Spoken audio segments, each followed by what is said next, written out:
Snake have some practices how to count time using our two hands. Have 4/4 time signatures and 3/4 time signature. Okay, so every measure we have 4 counts. Quarter note get 1 beat. So full note in 4 counts they have 1 sound. Half note in 4 counts they have 2 sounds. And quarter note in every 4 counts 1 sound. Let's make some example. 1, 2, 3, 4. 1, 2, 3, 4. 1, 2, 3, 4. 1, 2, 3, 4. So repeat sign. Back to the first measure. Let's repeat. 1, 2, 3, 4. 1, 2, 3, 4. 1, 2, 3, 4. 1, 2, 3, 4. 1, 2, 3, 4. 1, 2, 3, 4. 1, 2, 3, 4. So this is the 4/4 time signature. Okay, let's go to the 3/4 time signature. 3/4 time signature.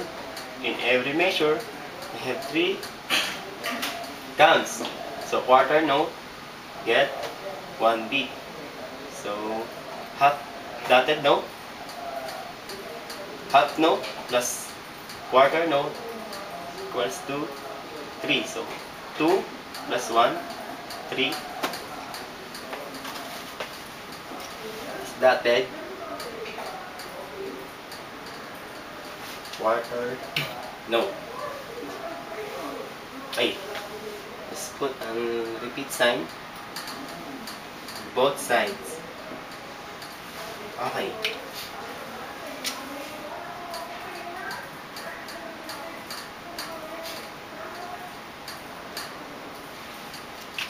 Okay, let's begin. 1, 2, 3.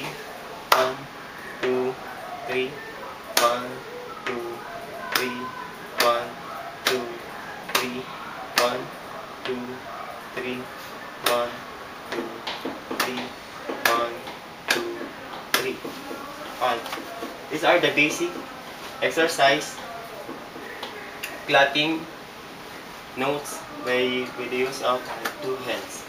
Okay, let's talk about the notes on the first string on guitar.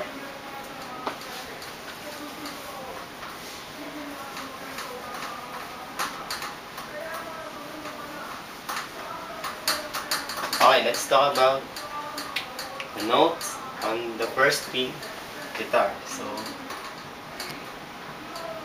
guitar, so fretboard.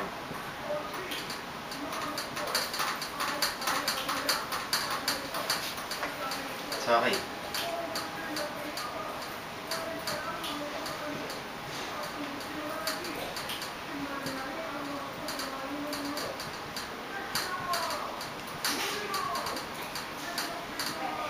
Notes on the first string is E. Okay.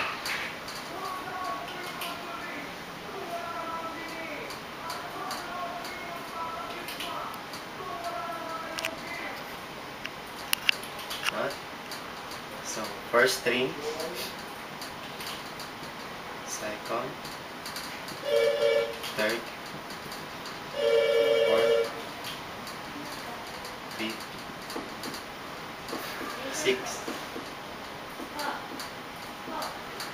So E, open string,